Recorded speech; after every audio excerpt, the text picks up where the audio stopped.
তো কালকে স্বাধীনতা দিবস, হাততালি দাও সবাই, ৮০তম স্বাধীনতা দিবস কালকে। কিন্তু ৩১ বছরের ওই অভয়াকাণ্ডটার ওটা কোনো মুক্তি পেয়েছে? ২৮ বছরের কোনো মেয়ের ঘটনা তোমরা শুনেছ?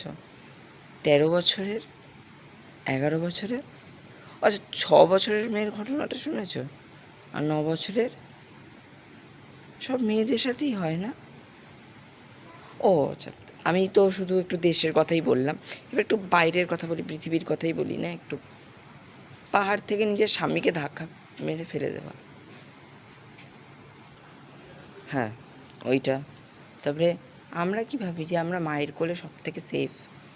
এদিকে একটা জায়গায় আমি খবরে দেখছিলাম যে নিজের মা, একজন মা তার সন্তানকে, নিজের সন্তানকে 14 বছর না 13 বছর সন্তানকে খুন করেছে। মানে আরও একটা পাকিস্তানের ঘটনা, এটা রিসেন্ট ঘটনা। নিজের মানে কাকাতো ভাই হয় না, ওই ভাই নিজের 18 মাসের বোনকে, ছি ভাই, দুনিয়াটা কোথায় চলে যাচ্ছে! আর আমরা নাকি ৮০তম স্বাধীনতা দিবস পালন করছি, তাও ওই ফর্মালিটিস, শুভ স্বাধীনতা দিবস, ওই কালো মুখেই আমাদের বলতে হবে।